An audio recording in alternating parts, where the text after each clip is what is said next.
Welcome back. आपकी अदालत में आज हम मुकदमा चला रहे हैं, सवाल पूछ रहे हैं स्वामी रामदेव से। आपकी अदालत में अगला आपकी अदालत में स्वामी रामदेव पर आरोप है कि ये झूठे सपने दिखा रहे हैं। स्वामी, ये जो टैक्स की आप बातें कर रहे हैं ना, 1 टैक्स लगेगा, उससे डीजल सस्ता हो जाएगा, पेट्रोल सस्ता हो जाएगा। आज के इकोनॉमिक टाइम्स में मैंने पढ़ा, उन्होंने लिखा है कि स्वामी जी को कोई ये कहे या आयुर्वेद की दवाइयां बनाना, योग सिखाना, ये ठीक काम है, ये गलत चक्कर में पड़ गया, अर्थशास्त्री बनने की कोशिश कर रहे हैं। उन्होंने ठेकेदारी ले रखी है। ये मतलब कुछ लोगों ने सोच रखा भाई हमारे क्षेत्र में कोई दूसरा बात ही नहीं करेगा, एकाधिकार बना रखा। उन्होंने कहा धर्म ठेकेदार बने हुए, अगर ऐसी कुछ लोग धर्म के क्षेत्र में ठेकेदार बने हुए, कुछ लोग राजनीति के क्षेत्र में ठेकेदार बने हुए, कुछ लोग आर्थिक विषयों में ठेकेदार बने हुए। जो मैं बात कह रहा हूं वो लॉजिकली, साइंटिफिकली, प्रैक्टिकली एकदम फिट है। यदि मैं कहीं गुनहगार हूं तो आप मुझसे प्रश्न पूछिए। उन्होंने कहा कि अगर ये 1 टैक्स का फॉर्मूला लागू कर दिया तो देश पुरानी वैदिक व्यवस्था में चला जाएगा, प्राचीन काल में चला जाएगा। अच्छा, हिंदुस्तान ऋषियों का देश बने, ये इनको मंजूर नहीं, राक्षसों का देश बनाना है इसको। 18वीं शताब्दी तक, रजत जी वैदिक काल की तो बात छोड़िए, 18वीं शताब्दी तक पूरी दुनिया के इतिहासविद इस बात को कहते हैं, भारत की करीब 25% विश्व की अर्थव्यवस्था में भागीदारी थी। 25 से 30% हमारा एक्सपोर्ट था।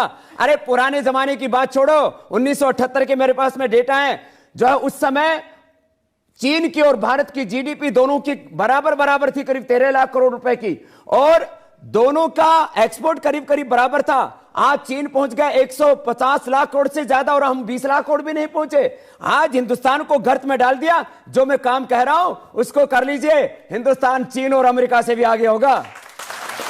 अब मैं आपके उस फॉर्मूले की बात करता हूं जिसमें यह कहा गया है कि हर बैंकिंग ट्रांजैक्शन पर टैक्स लगेगा, एक ही टैक्स होगा, न सेल्स टैक्स होगा, न एक्साइज होगा, सारे टैक्स खत्म, एक बैंक ट्रांजैक्शन टैक्स होगा, और वो भी जो रिसीव करेगा उसके ऊपर होगा, टर्नओवर पर नहीं होगा।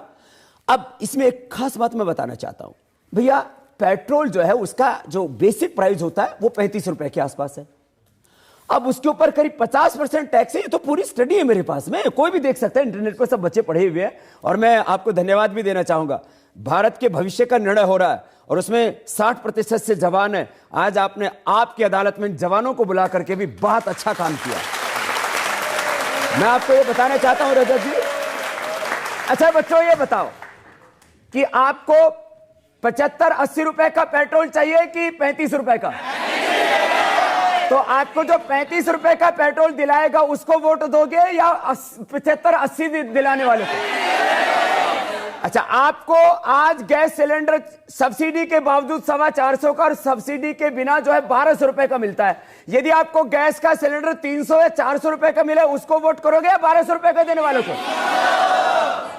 देखो, सरकार तो ये बनाएंगे, आप थोड़ी बनाएंगे, हम थोड़ी बनाएंगे।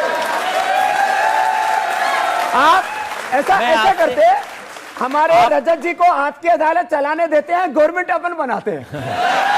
और अच्छा, अगली बात सुनो स्वामी जी, ये जो आप सपने दिखा रहे हैं, अरे अभी जो टैक्स लग रहा है 50%, वो 1% पे आएगा, तो प्रैक्टिकल बात कर रहा हूं। अरे इतना अर्थशास्त्र तो हम नहीं पढ़ रखा। रजत जी एक बार सुनो,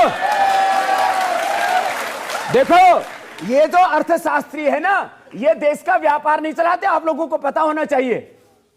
ये वाशिंगटन कॉन्सेंसस की, ये सेंसेक्स और एफडीआई की गुलामी कर सकते हैं। याद रखो, हिंदुस्तान की अर्थव्यवस्था इकोनॉमिस्ट नहीं चलाते, हिंदुस्तान की अर्थव्यवस्था इस देश के 125 करोड़ लोग चलाते हैं। ये लोग नीतियां बनाने के लिए करते हैं। स्वामी जी, हिंदुस्तान की अर्थव्यवस्था इस देश का गरीब मजदूर, किसान, कारीगर, इंडस्ट्रियलिस्ट, मैन्युफैक्चरिंग में लगा हुआ, वो देश की अर्थव्यवस्था चला रहा है। और हम उसमें कोई सुझाव दे रहे हैं तो हमको जो है पुराने जमाने का आदिवासी बता दिया।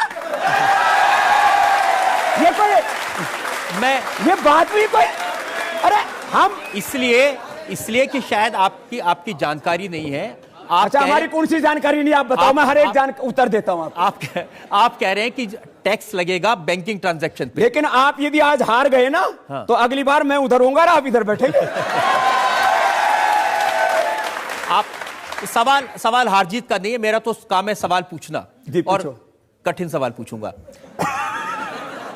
आप कह रहे हैं कि बैंकिंग ट्रांजैक्शन पर होगा। हाँ। इस देश में 60 करोड़ लोग ऐसे हैं जिनका बैंक अकाउंट ही नहीं है। 60 करोड़ लोगों के पास में, अरे सुनो, ताली बजाने से पहले बोलो। 60 करोड़ लोगों के पास में खाने के लिए 2 वक्त की रोटी भी पूरी नहीं है, बैंक ट्रांजैक्शन कहां से करेंगे? जिनके पास में पैसा ही नहीं है, उनका ट्रांजैक्शन कहां से करवाओगे? जिनके पास, मैं कहता हूं उनके पास में भी पैसा आ जाएगा और 5 साल में उनके खाते भी खुलवा देंगे और पैसे से भरवा देंगे। स्वामी जी, 3 लाख गांव ऐसे हैं जहां पर बैंक नहीं है। उन गांव में जो लोग रहते हैं, जिनका खाता नहीं है, जिनका अकाउंट नहीं है, वो अर्थव्यवस्था से बाहर कर देंगे उनको। पैसे भी तो ज्यादा नहीं है ना उनके पास, उनके ऊपर टैक्स हम लगाना नहीं चाहते। मेरे 3 प्रपोजल है। टैक्स नहीं लगा रहे आप, इसके हिसाब से सब पर टैक्स लगेगा। जो किसान जिसको आज टैक्स नहीं देखो, देना पड़ता। अभी जो आप बात कर रहे हो ना, दरअसल भ्रांति कहां से हुई है? ये प्रपोजल अर्थ क्रांति के लोगों ने तैयार मैंने किया था। अर्थ क्रांति की पूरी वेबसाइट को पढ़ा है। अरे उसमें जो है भ्रांति क्रांति होगी आपको। माने उसमें क्या है, देखो, अर्थ क्रांति के अच्छे लोग हैं, उन्होंने एक विषय में सोचा, अर्थ क्रांति का और हमारा एक विचार समान है, बड़ी करेंसी वापस लो और एक ट्रांजैक्शन टैक्स लगाओ, जिससे कि जो है इलेक्ट्रॉनिकली ट्रांजैक्शंस हो, वो ट्रेसेबल हो, सिंप्लीफिकेशन हो, और एक मजदूर और किसान पर टैक्स नहीं लगना चाहिए। दूसरी बात, टैक्स जो है वो स्लैब में लगना चाहिए, एक जैसा टैक्स नहीं होगा। टैक्स होगा ट्रांजैक्शन टैक्स ही, लेकिन उसमें स्लैब्स होंगे। गरीब आदमी को पर भी उतना ही टैक्स लगेगा, अमीर आदमी पर। मैं कह रहा हूं होगा ही नहीं ना, गरीब और किसान पर टैक्स होगा ही नहीं। उसको तो पैसे मिलेंगे, ऐसी प्रक्रिया होगी जिससे कि उसके जीवन में भी समृद्धि आए, उसको महंगाई से मुक्ति मिलेगी। जितना ज्यादा टैक्स होगा, आचार्य चाणक्य कहते हैं, अब जैसे आप लोगों को पेट्रोल सस्ता मिलेगा, डीजल सस्ता मिलेगा, गैस सस्ती मिलेगी, साबुन, शैंपू, टूथपेस्ट सस्ता मिलेगा, इस पे 12% टैक्स होता है। कुछ लोग इस देश में झूठ बोलने का ठेका ले रखा है कि 3 से 5 करोड़ लोग टैक्स देते हैं, बाकी इस देश के 120 करोड़ लोग टैक्स ही नहीं देते। आप लोग साबुन खरीदते हो, टूथपेस्ट खरीदते हो, बिस्किट खरीदते हो, उस पर टैक्स लगता है कि नहीं? कितना परसेंट लगता है? 12% कम से कम। तो कौन कहता है हिंदुस्तान के आदमी टैक्स नहीं देते? तो हम तो कहते हैं ये टैक्स भी नहीं देने पड़ेंगे, जो आज टैक्स देने पड़ रहे हैं ये भी देने पड़ेंगे, और बैंक ट्रांजैक्शन टैक्स भी गरीब को, किसान को नहीं देना पड़ेगा। और जो हमारी अर्थव्यवस्था से जो बाहर पैसा पड़ा है, जो करीब 10 लाख करोड़ रुपए भरी 500 और 1000 की करेंसी में, और इसके अलावा भी जो, और मैंने कहा करीब 9 लाख करोड़ रुपए कंपनियों का रिजर्व पड़ा, वो लगाने नहीं चाहते क्योंकि टैक्स सिस्टम बहुत खराब है। पूरी वर्ल्ड की एजेंसियों की रिपोर्ट है। आप रुकिए, आप मेरा कागज देखिए, पहले सुनिए आप मेरी बात। आप कह रहे हैं कि चीजें सस्ती हो जाएंगी। हाँ, होंगी। कुछ टैक्स ऐसे लगाए जाते हैं जो लोग चाहते हैं कि वो लोग उनका इस्तेमाल ना करें।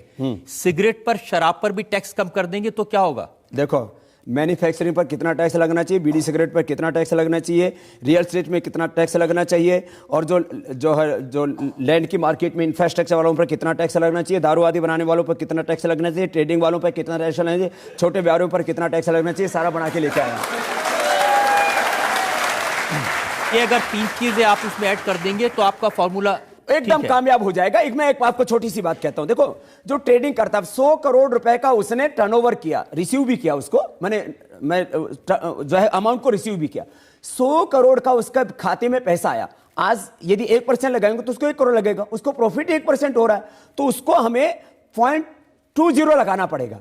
इसी तरह से यदि कोई 100 करोड़ का कोई मैन्युफैक्चरिंग करता है और उसको 10 करोड़ रुपए प्रॉफिट होता है, तो आज की डेट में 3 करोड़ रुपए टैक्स देता है, उसमें 2% लगाओ तो उसको 2 करोड़ देना पड़ेगा, 1 करोड़ उसका भी बचेगा। और इसमें जो है टैक्स का जो दायरा है वो बढ़ेगा। मैं आपके आगे उसको बताता हूं। 5% है तो उसके ऊपर 5% का प्रॉफिट है तो 1% लगाओ उसके ऊपर। रियल एस्टेट वाले कम से कम 30% बताते हैं, उसके ऊपर 6% लगाओ। जो दारू आदि बेचने वाले, मैं तो कहता हूं वो उनको करीब 50% जो है मुनाफा होता है, उसके ऊपर तो 40% टैक्स लगा दो, जिससे कि धंधा कम हो और लोग बर्बाद होने से बच जाए। ये सारे मेरी हाँ भर रहे हैं, ये बेवकूफ है सबके सब। आप कह रहे हैं कि ये बेवकूफ, मैं कह रहा हूं कि क्या इस देश के इतने बड़े अर्थशास्त्री 10 साल से प्रधानमंत्री रहे मनमोहन सिंह, वो बेवकूफ हैं, उनको ये बात समझ में नहीं आई? प्रधानमंत्री जी ने पूरी दुनिया के लोगों के सामने कहा, मैं इस देश से महंगाई को खत्म नहीं कर पाया, मैं देश में बेरोजगारी और गरीबी पर काबू नहीं कर पाया, मैं भ्रष्टाचार और काले धन पर अंकुश नहीं लगा पाया। इसलिए मैं कहता हूं, जब वजीर को समाधान नहीं सूझता तो फकीर को आना पड़ता है और तर्क तथ्य प्रमाण के साथ अपनी बात कह रहा है। कोई सपना नहीं दिखा रहा हूं। आप कोई भी मेरे से प्रश्न पूछिए, हर प्रश्न का उत्तर दूंगा। ऐसे नहीं बैठा हूं, पूरी तैयारी करके आया हूं। तब मुझे जरा एक ब्रेक के लिए रुकना है, उसके बाद मैं आपसे कुछ और सवाल पूछूंगा, कुछ नए इल्जाम मेरे पास नहीं होंगे। ब्रेक के रुकेंगे और ब्रेक के आपके बाद इंडिया टीवी के जो पत्रकार हैं ना, जो आज 10 लाख रुपए की तनख्वाह पा रहे हैं, उनको 3 लाख रुपए का टैक्स नहीं देना पड़ेगा, 10-20 हजार में गुजारा हो जाएगा, उनकी भी बल्ले बल्ले होगा। तो आपकी अदालत में ब्रेक के बाद स्वामी रामदेव पर जनता के इल्जाम और सवाल का एक और टॉपिक। अगर राहुल गांधी कुर्सी पर नहीं बैठना चाहते, राजनीति उनको जहर लगती है, तो वो आपकी तरह है ना, आप भी राजनीति करते हैं लेकिन कुर्सी पर नहीं बैठना चाहते।